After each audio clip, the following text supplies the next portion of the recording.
Watching JKL, brought to you by Telkom, moving with you.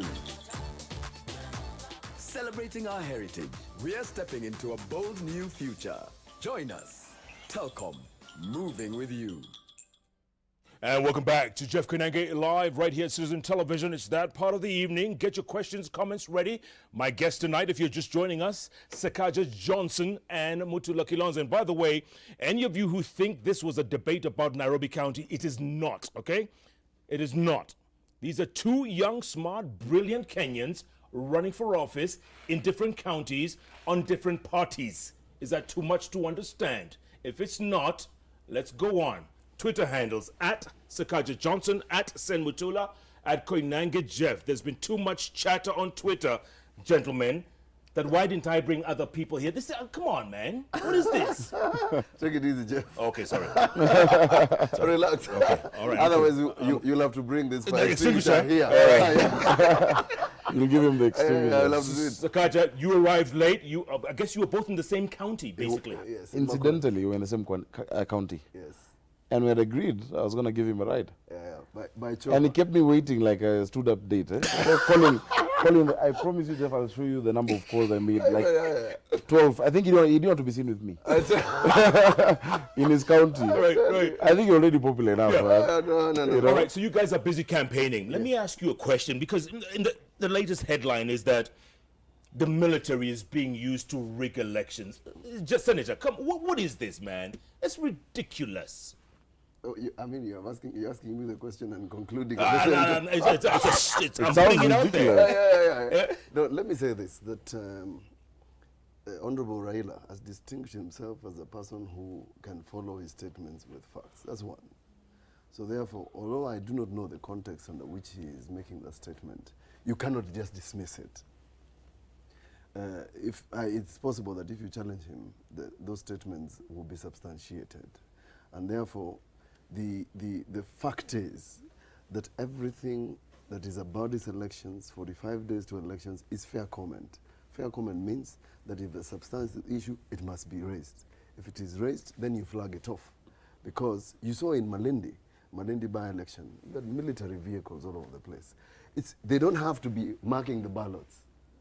The fact is that you don't want them involved in anything domestic, whether it's security, whether it's whatever it is. And it's not deviating from what he had said earlier in Kajiado? That what?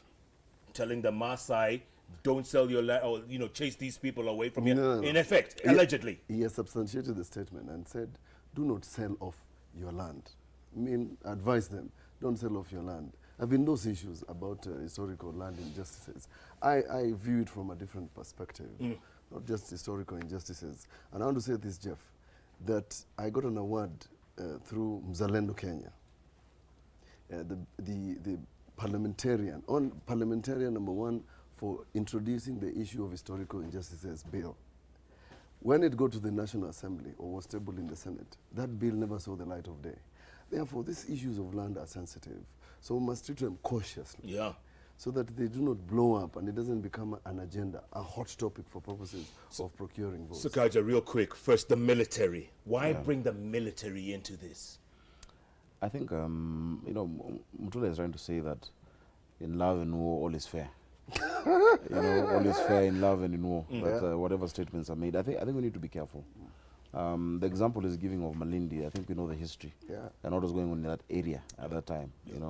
We had a lot of Al-Shabaab attacks all the way from Lamu, coming down from Kiunga, and you know how the proximity, and even before the by-election, the military presence was there. Are we saying that when there's an election, everybody says, Al-Shabaab says packs, how you say packs, that let's chill, it's an election and there'll be no attack. Does it mean that everything takes a rest? I think they need to be as vigilant as ever. But I think it's really irresponsible to embitter our military. Our military, first of all, is professional. Second is tribeless.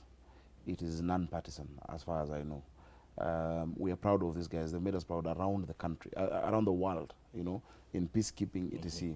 When you start calling them, charcoal sellers and calling them now election riggers, etc. What are you talking about? The military that you want to be commander of chief of, and it should not be that if pushed, he should substantiate. If there is any truth to what he is saying, he should already say it with the facts, as they are, and lay them through the correct processes, you know. But the more we keep embittering our military, so what you're setting up a section of Kenyans against the people who put their lives on the line daily to protect them.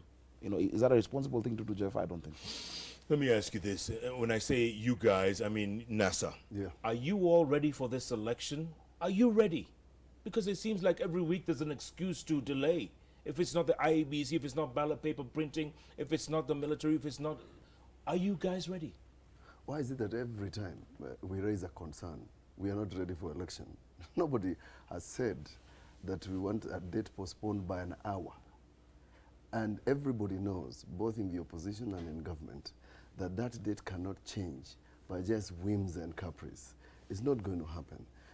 And it's also not an excuse, Jeff, for making the election process, because it's 8th of August, it's 45 days to elections. You wake up and do the wrong thing. All of us say, step back. Let me tell you, Jeff, the reason I'm upset about this, particularly the ballot paper issue. In January of this year, we spent a lot of time at Senate and National Assembly. These guys passed it in 10 minutes. They chased the opposition out of Parliament, our National Assembly. At the Senate, we were on the floor until midnight. Why? Asking a fundamental question. Why would we agree to change the timelines for procuring these papers from 8 months that we proposed at the Joint Select Committee to 4 months? Because I anticipated these disputes. Similar disputes arose in the last general elections, Jeff, about the procurement of the electronic equipment. Guess what the judge said? He said, since it's 1 month to the election, we will not stop this thing. But what was the end result, Jeff? The end result is that we had an election which people didn't want to accept because there were so many flaws. You must take care of the process, Jeff, and not look for the results, because the results will be wrong if the process is polluted. The excuses that they are giving, Chebukati, you know, sometimes they disappoint us because we spend a lot of time in a cold place called Windsor trying to get these things right. They give excuses. You cannot do a tender with a preconceived notion that the person you want to give the tender is a person who worked for you before. Why didn't you just say it in advance so that we start having this discussion? Is the problem Al Ghurair? The problem is the process. How did you arrive at Al Ghurair or Al whoever? It's not the end. The end is wrong because you polluted the process. The High Court has made certain pronouncements about these people. Now, what is the reason? They're saying, Jeff, that we have used these people before. Yeah. And therefore, since we have used these people before, we think they can do the job. But there's no place in the law, Jeff, to circumvent the process to favor a particular individual. Otherwise, Jeff, what we will just do is call everybody's bluff, call people into a meeting like they said they did with Tuju and other people, and say, okay, these people are good, agree, no procurement. Sakaja, do you agree? I don't agree. You know, when you say the process was circumvented for a specific outcome, you know, how was it circumvented? For us as Jubilee, we're not interested in who is printing ballot papers. And if you look at the rhetoric that has followed this case, you know, the claims of association of this company with Jubilee and the claims of another company associated with the court principles, I think we should save Kenyans, you know, all of this hula baloo.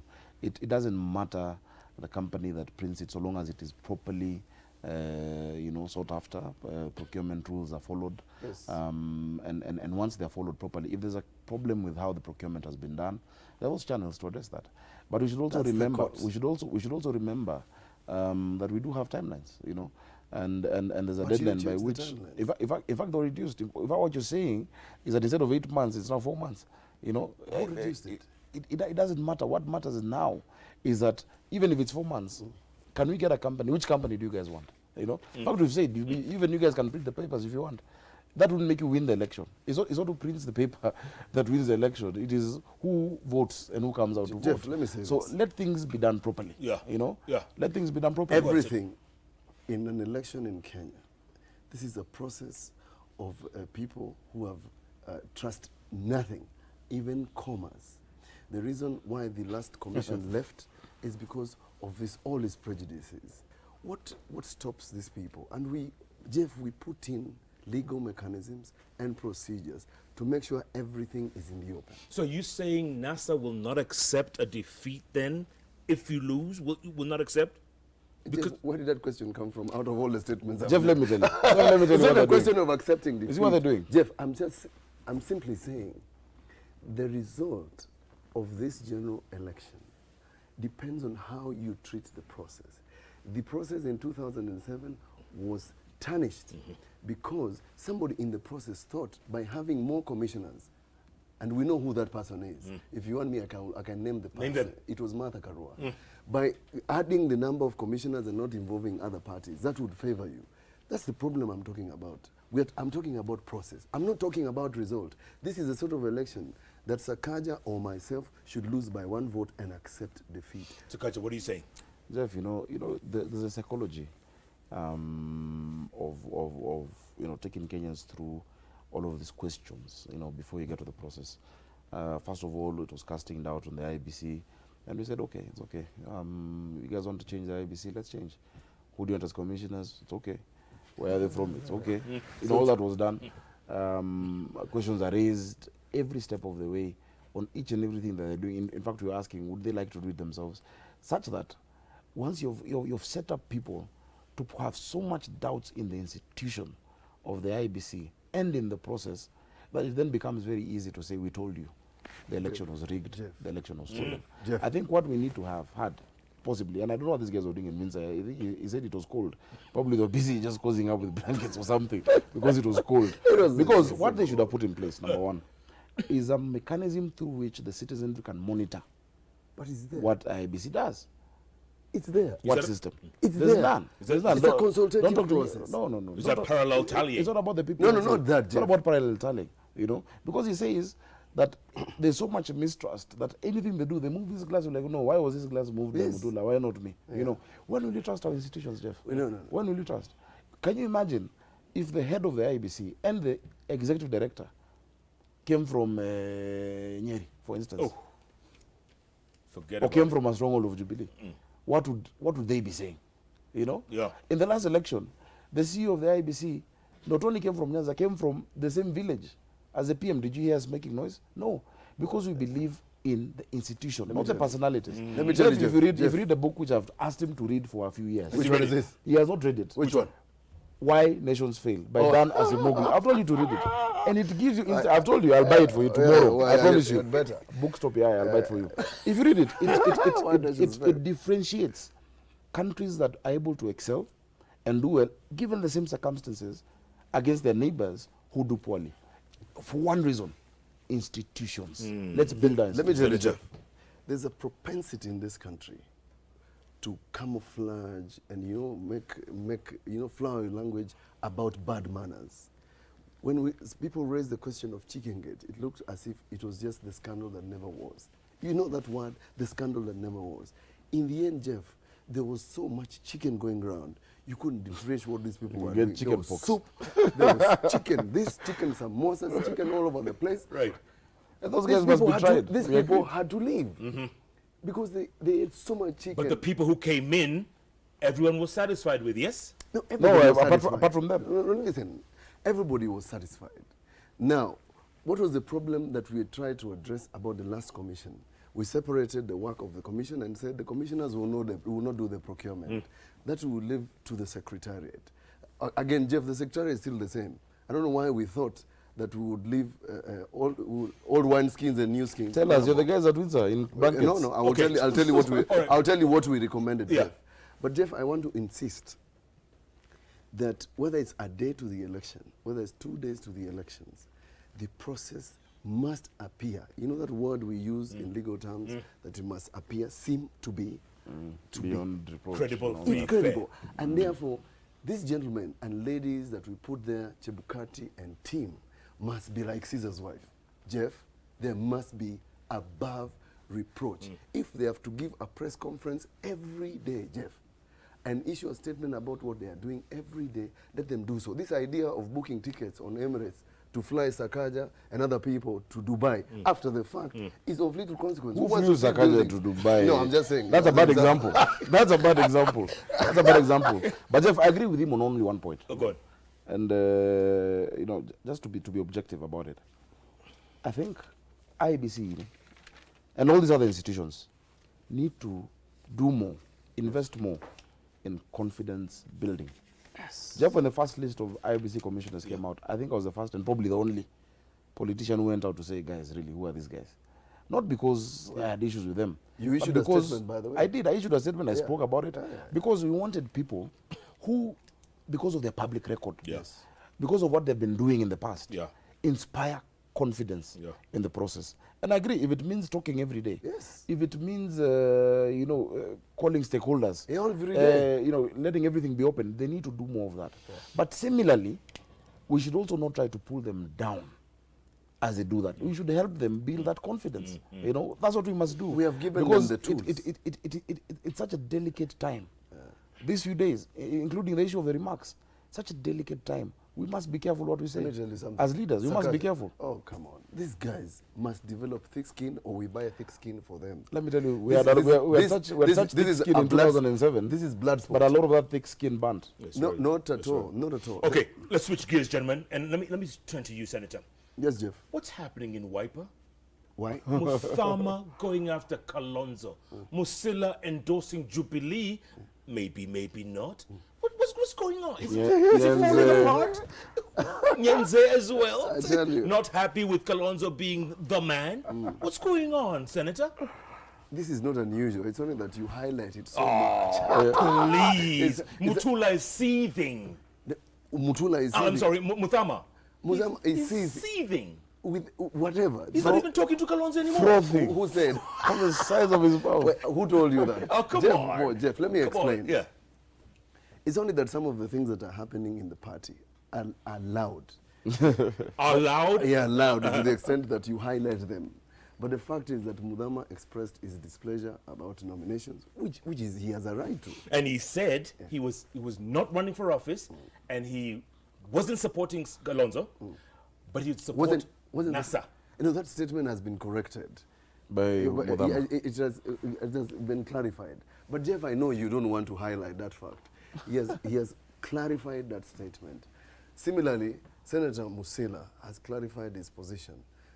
Nyenze has written a letter clarifying what he was saying. Everyone's clarifying. I still don't understand. But Jeff, nobody asked, and where is Senator Mutula? I'm still around. I've gone nowhere. Wiper is still as strong as it was. We have candidates in all positions. Wavinya Ndeti was cleared today, despite all the hulabaloo that was going on in Machakos. This is what Shakespeare said: much ado about nothing. That's all I have to say about that. I think these guys should change the name of their party. To what? From Wiper to Eraser, because they're just using clarifying statements, or they say this party was clarified. Much ado about nothing. This guy, let me put it in context. Go on. This guy asked, my brother here, asked for the revocation of the certificate. Whose certificate was that? Nyenze, you were an official. Yeah. Nyenze is to Wiper. I didn't say that. One of the officials, after his remarks. Yes. Nyenze is to simply said Wiper what Duale is to Jubilee. Well, that's a bad example. It's a clear example. He's That's an analogy right there. He's a parliamentary leader of Wiper. Yeah. Of minority. Yeah, but he's a parliamentary leader of the entire minority. The same way Duale is majority leader. Yeah. So if you say that remarks by the parliamentary leader of your party, one, are not approved by the party hierarchy. Number two, are so out of turn that he needs to withdraw or apologize, or his certificate, there's a problem. I think what this guy needs, my friend and his colleagues, probably we need some shovels. I tell you. Because their heads are stuck in the sand. They cannot see what is going on. Not at all. They cannot see what is going on. By the way, Jeff, I'm from Makweni today. Yes. By the way, Jeff, go on. Let me tell you, a lot of the things you see about Wiper is a lot of wishful thinking from our colleagues in Jubilee. There is nothing they would love as a party to quarrel, to fight, and then we appear to defect to Jubilee. Those sort of things. No. I think you're doing that on your own. Not at all. We can't defect. What, we are defecting? Tell me something. Senator, would you have wanted Kilonzo Musyoka to be the flag bearer? Honestly, would you have wanted him to be? First, let me tell you, on December 13, we nominated him as our presidential candidate. That question is answered. That was what our intention was. But we went into the negotiations with an open mind. And that is the reason why, seated here, I said that the statements made by the minority leader Francis Nyenze about quitting, about this, about the Nyanza Alliance, were unfortunate and unbecoming of a person in the capacity of minority leader. And I didn't need to seek instructions to make that remark. He didn't need to make those remarks. It's a negotiated settlement. Negotiated settlement in a coalition is a negotiated settlement. But obviously there was But anger. lastly to say yes, that when he says he shortchanged, he doesn't realize, and I said it openly, that the presidency is one ticket. One ticket. You vote one ticket. And therefore, you cannot tell somebody you have been shortchanged. What did you want that person to do? okay, Sakaja, you are not out of the woods in this one. Jubilee? Yes, Jubilee. There was a headline, page 8 of The Nation today, that said, Peter Kenneth accused William Ruto of fixing him. In other words, you know, he was supposed to be the Jubilee nominee, governor for Nairobi. He was supposed to be. Supposed to be, allegedly, and it didn't happen. And he says Ruto's man was Sonko, and Ruto supported Sonko, and that was it, and that's how he was fixed. You know, Jeff, I've heard a lot of stories about how nominations were in Nairobi, in many parts of the country, where people have decided to blame the deputy president for their loss. Peter Kenneth is someone I have, you know, I've known for many years, you know, and I've never known him to be erratic or to speak out of turn, and I'm really surprised that he would make such. You surprised at Kenneth? I'm surprised that he would make such claims. But he's not the only one. Why are you surprised? I was involved. I mean, I was a candidate. I had the highest number of votes in Nairobi by then. I had 163,000 votes. Sonko had 130,000 votes. Peter Kenneth had, I think, 60-something, you know, votes. I can't see where extra ballots were introduced. He said some people voted 50 times for Sonko. 51, actually. Jeff, our lines were long the whole day. How would you vote even thrice, even twice? I will explain. It was not possible, you know. And I think, you know, Jeff, just like in religion, honestly, you know, if there was no devil, there'd be no church. In fact, even the Mabati is donated in that church, AIC in Wote. He would ask them back, because you must always find a scapegoat and a reason to, you know, to avoid, you know, and I think this castigating is only coming out, by the way, from candidates who have an eye on 2022. So they're trying to set themselves up as either competitors or as, you know, adversaries of the deputy president because of his ambitions. Many of them have ambitions. You're hearing this from Peter Kenneth, from Kabogo, from Munya, who has declared to be. No, he's not saying that. In fact, he just said no. In fact, Jeff, to actually strengthen my point, candidates who are supposedly aligned to the deputy president lost, like Buzeki. You know, we are not aware. That is what his opponent was saying. So his opponent was saying before the election that this guy is aligned to the DP. Right. And then when he won, he said, "Oh, okay, I've won." So I mean, those are scapegoats. And I'll ask my brother Peter, because we've asked Peter Kenneth. Yes. For the sake of us redeeming this county from the poor leadership of Evans Kidero, we must be one team. If our intention was not for individual pursuit of power, but our intention was really the transformation of this city, and we all agree that Kidero has done a poor, terrible job, we should have come together with the winner. And he said before, he said in this studio, that if he loses, he'll support the winner. He lost, you know. So he knows he's not going to win, but he also does not want Sonko to win. Are you disappointed in what he said? I'm disappointed in a lot of the things he's done after the nomination. But he has a constitutional right to vie. There are people who support him. There are people who will continue supporting him.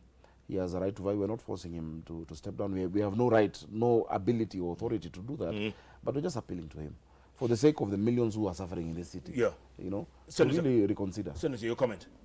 Let me tell you, the gubernatorial race for Jubilee in Nairobi is in shambles. Is right now? In shambles. There's no race in Why is that? It's standing on its head completely. And that is why there's so much noise here and there. Who was supposed to do what? Why is it standing on its head? Because, you see, they thought this was going to be easy. You know, it's easy to say you're going to move Dr. Evans Kidero from office. It's very easy. Wishful thinking, a lot of it. They've built castles in the air. These things have come tumbling down. And that's the reason the noise has started. And the noise has always been there. In this studio, watch severally. People throw mud at one another. This says that. This gentleman was once, I am Nairobi. I don't know what he is now. I'm still Nairobi. I'm Nairobi. You know? So, Margaret, there was an outcome of a process. Many of us vied for the position. At that point, we decided to support one candidate. I decided to continue pursuing it. And you chose Sonko, right? Yes. You chose Sonko. You were going to support him. Completely, 100%. I support him, 100%. I'm working with him very closely. We're working on a manifesto together. I had a manifesto. Nairobi is going to have a senator with the mindset of a governor, because I had a plan and I know what needed to be implemented in the city. You know what can be done. We did a lot of research. Can you all beat Kidero?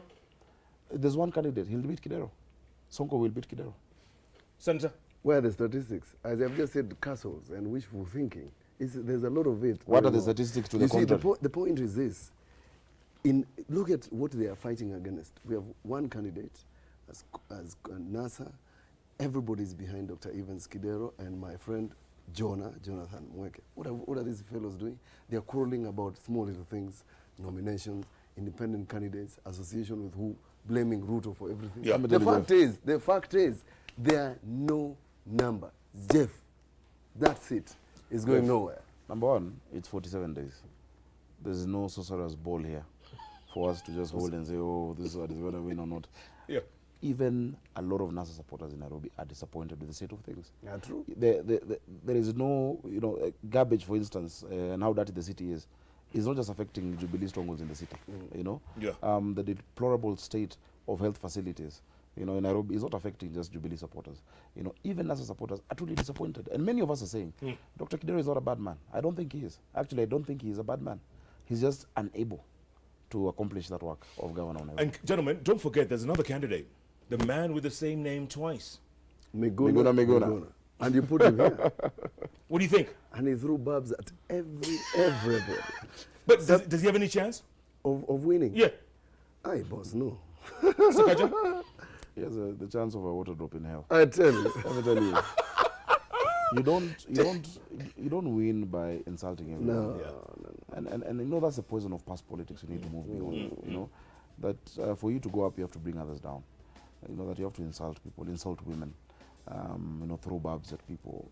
I think and he's someone I've worked closely with at some point. In fact, he has written about me in his book. Really? Yes. What did he say? If you read about, he said he was talking about the constitution making process. No, that you bought and he said how him and Mutakang, when the rest were AWOL, etc. But Jubilee, that time PNU, had a battery of war-hardened generals, a battalion, and I was one of those during that time when I was dealing with boundaries. But the point is this: I think he has some good ideas. I think he needs to seek, collaborations right now with some of the candidates, whoever he chooses. By the way, it is right. I don't think he's a bad person as well. And I always give everyone the benefit of doubt. Yeah. But just even he's on telly, I wouldn't want my kids to be watching the things he says about people, the kind of insults on Twitter, etc. Yeah. But I wish him all the best. Absolutely. There's a little merit in what is going to happen in Nairobi, that I can tell you. There's a lot of mathematics, which is not... You say Kidero outright? I mean, really, these guys have not challenged him. Simple. Wow. There are 47 days, you watch it. Yeah. 47 days, 47 counties. Gentlemen, let's take a break. Come back. County number 47 as well. 047. Let's talk about the bigger picture. Yeah. Is Uhuru going to be a one-term president? Absolutely not. Good question. I'm going to answer it. Stay tuned. At Sen Mutula, at Sakaja Johnson, at Koinange Jeff. The hashtag, as always, JKLive. You see, I told you, these young gentlemen, young, smart, dynamic, brilliant. Yes, it doesn't have to be about Nairobi alone, as in debating. These guys, they're not just rivals, they're also friends. It helps. Plenty more ahead. Don't even think of touching that remote control. By the way, I haven't used this extinguisher in a while. Gentlemen, give me an excuse to use it. Sing where or something. When we come back. All right, when we come back. Back in a moment.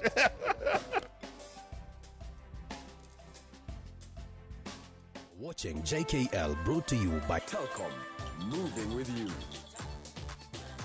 Celebrating our heritage, we are stepping into a bold new future. Join us.